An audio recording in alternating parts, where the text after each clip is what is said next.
안녕하세요. 반갑습니다. 존백이 될 시간입니다. 이번 시간 여러분에게 멘탈 강의 하나 해드리겠습니다. 대한 뵙겠습니다. 오늘은요, 사람들이 거리에 다니는 풍경을 봤습니다. 사람들의 거리에 다니는 풍경을 봤는데요, 세 사람으로 나뉘었어요. 첫 번째, 한 사람, 돈을 벌러 간다. 돈을 벌러 가는 사람. 두 번째, 돈을 쓰러 가는 사람. 세 번째, 돈을 저축하는 사람. 이렇게 나뉘어서 생각을 해봤습니다. 돈을 벌러 간다. 오케이? 아침에 일찍 나갑니다. 출근을 해요. 돈을 벌기 위해서 나가는 사람들입니다. 돈을 쓰는 사람들. 돈을 쓰는 사람들. 이 사람들은 시장에서 물건을 사는 사람들입니다. 그리고 돈을 저축하는 사람. 저축하는 사람. 이 사람은 은행에서 저축하는 풍경입니다. 사람은 크게 세 가지의 모습을 가지고 있어요. 돈을 버는 사람, 돈을 쓰는 사람, 돈을 저축하는 사람. 한 사람이 이 세 가지를 가지고 있습니다. 여러분은 1번이에요, 2번이에요, 3번이에요. 어느 쪽입니까? 이것을 평등하게 나누어서 쓸 줄 아는 사람만이 부자가 될 수가 있다. 저는 이렇게 말씀드리고 싶습니다. 우리 회원 중에 여사님 계십니다. 여사님에게 전화 한 통이 걸려왔습니다. 집주인이 집세를 올려달라고 한다. 올려달라고 한다. 이 얘기예요. 2천만 원 올려달라고 한다. 이런 얘기를 하고 있습니다. 여기에 대해서 고민이다. 어떻게 해야 되느냐? 전버님 여기에 대해서 답해 주시겠습니다. 여기에 대해서 제가 성실하게 답변을 해드리겠습니다. 이러한 분이 계셨고요. 또 여사님이 저에게 얘기했습니다.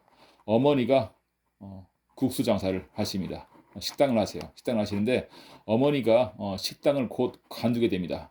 그러면 저는 어머니 일을 도와주면서 생활을 해왔는데 앞으로 어머니가 식당을 관두게 되면 저희 일자리가 없어집니다. 저는 어떻게 해야 되나요? 이런 질문을 하셨어요. 이 두 여사님에 대해서 제가 말씀을 드리겠습니다. 답변할게요. 잘 보세요. 이 영상은 그 누구나 한 번쯤은 봐야 될 영상입니다. 남의 일이 아니에요. 누구에게나 현실적으로 생기는 일입니다. 잘 보세요. 존버가 하는 얘기를 잘 보십시오. 사람은요, 돈을 떠나서 살 수 없습니다. 사람 나고 돈 났냐, 돈 나고 사람 났냐. 그런데요, 이거는 돈이 없는 사람들이 하는 소리예요.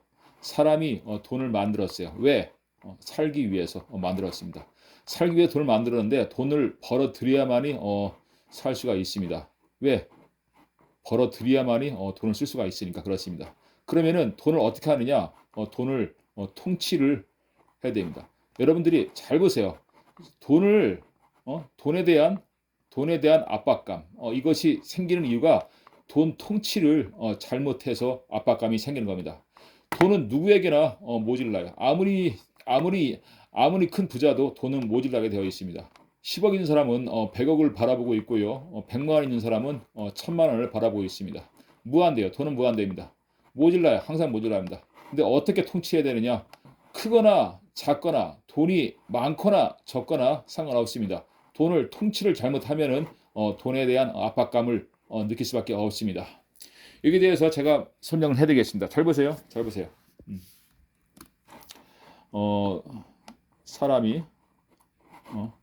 먹고 살기 위하여 일을 합니다. 일을 해요. 일을 한다는 것은 돈을 벌기 위한 것이다. 이겁니다. making money 이럽니다. making money. 돈을 만든다. 이런 식으로 얘기해요. 미국에서 그렇습니다. 영어예요, 영어. making money. 이렇습니다. making money. 돈 많이 법니까? 이렇게 물어보기도 하는데 제가 돈을 얼마나 버는지 이것이 중요한 것이 아니라 돈을 어떻게 통치를 하느냐 여기에 대해서 말씀드리겠습니다. 돈을 많이 벌고 적게 벌고는 별로 중요하지 않아요. 많이 벌어서도 문제고 적게 벌어서도 문제예요. 왜? 많이 벌었어. 그 돈 다 날렸어. 어떡할 거예요? 돈이 너무 적어.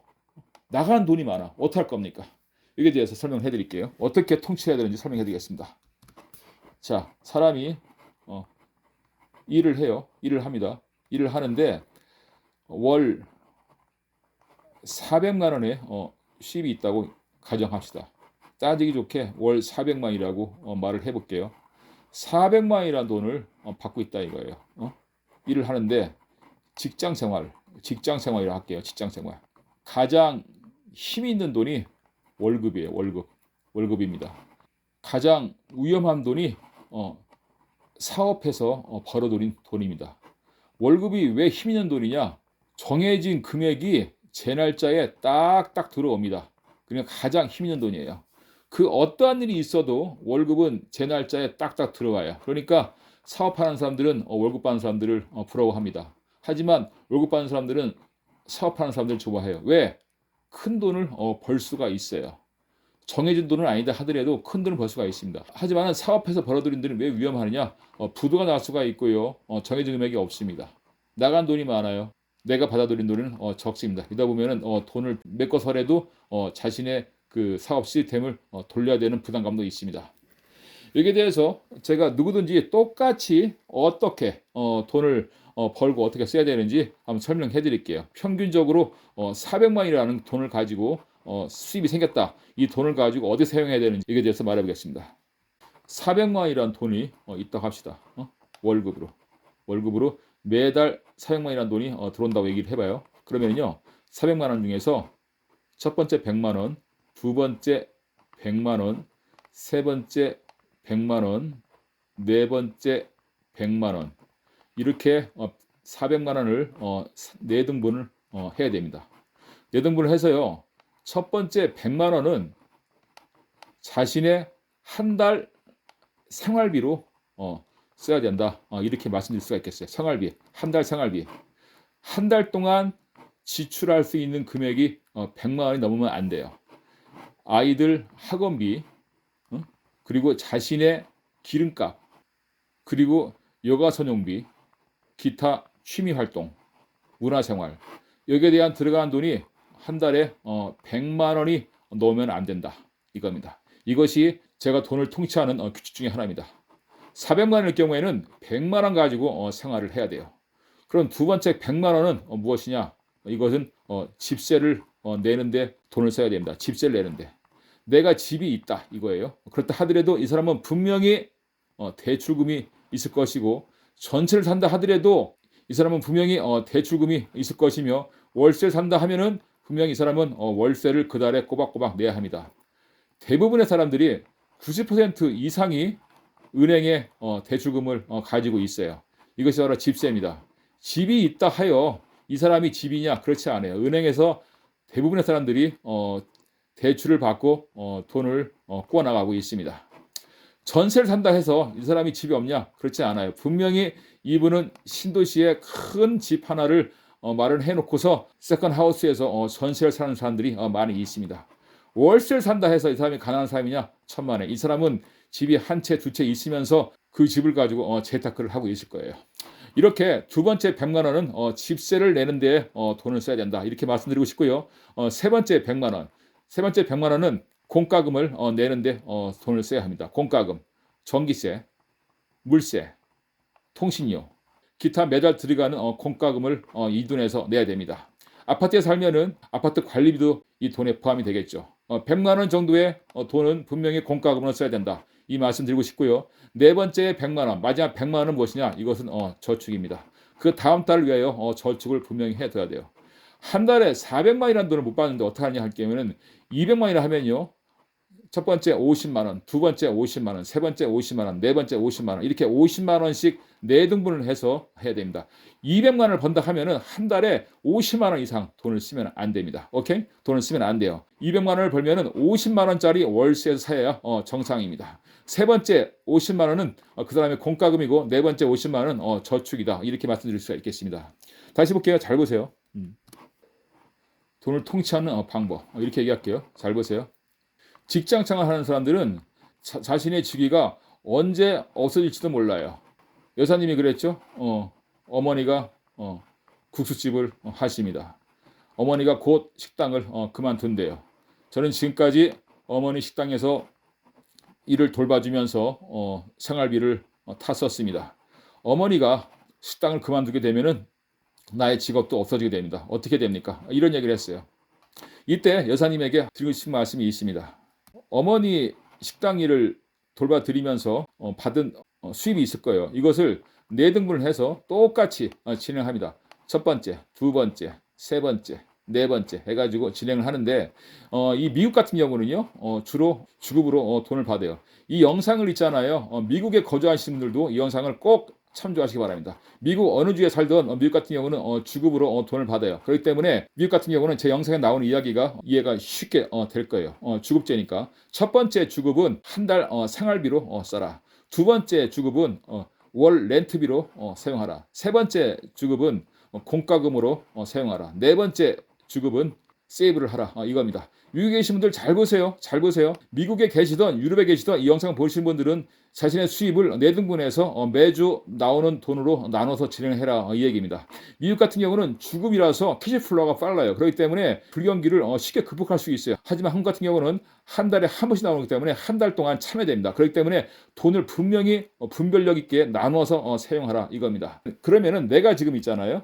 나간 돈이 많은데 어떡하냐. 차도 있고요. 애견도 있고요. 아이들도 한 셋 되고요. 여러 가지 많다 이거예요. 이렇게는 어떡하냐. 그러면요. 한 달에 나가는 지출하는 것들이 많죠. 그러면요. 이것을 줄여야 됩니다. 차를요. 그냥 세워두세요. 지하철 타고 다니고요. 아이들 학원비 이거를 줄여야 됩니다. 이걸 줄여야 돼요. 왜? 잘 보세요. 잘 보세요.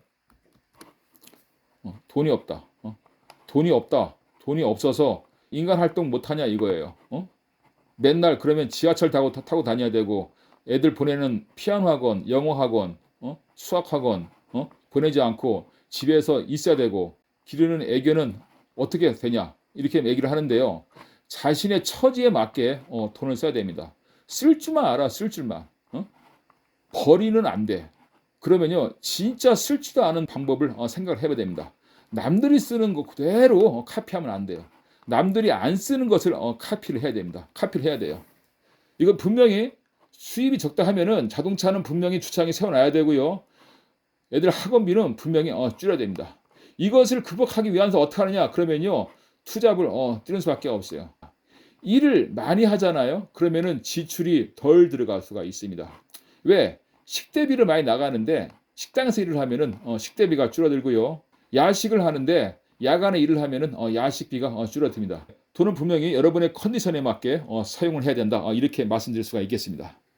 돈을 있잖아요. 사용을 하는데 돈이 없다. 그래서 사람에게 돈을 빌리러 가는 사람이 있습니다. 아유, 아쉬운 소리 좀 해볼게. 나 좀 돈 좀 한 500만 원만 좀 빌려줘. 이렇게 하실래요? 아니면은 아유, 나 돈이 없는데 거기 나 요즘 참석 못해. 힘들다. 이렇게 말할래요. 1번을 할래요? 2번을 할래요? 2번을 하는 것이 좋습니다. 2번을 하는 것이 좋아요. 돈을 빌리지 말고 돈이 없으면은 분명히 지출을 줄여야 된다. 이것이 첫 번째고요. 잡을 잃었다 이거 잡을 잃었다. 이럴 경우에는 자기 시간을 활용할 줄 알아야 됩니다. 그냥 놀리는 시간은 없어요. 일을 하지 않을 경우에는 자기 개발을 하는 시간으로 자신을 위로하고 자신을 달래지고 자신을 발전시킬 수 있는 그러한 시간을 가져야겠습니다. 그러면은 좋은 기회가 찾아와요.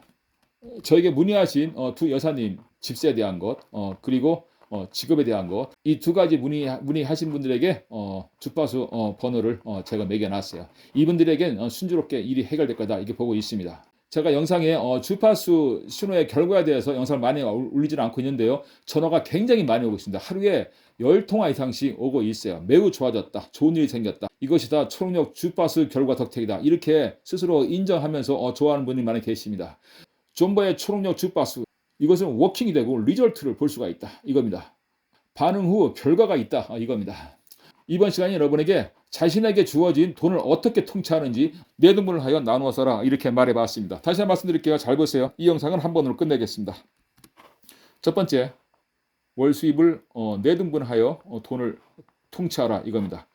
첫 번째 25%, 한 달 생활비로 써라. 두 번째 25%, 집세를 지불하라. 세 번째, 공과금을 지불하라. 네 번째, 재테크에 사용해라. 이렇게 네 가지로 나누어서 여러분들에게 말씀드렸습니다.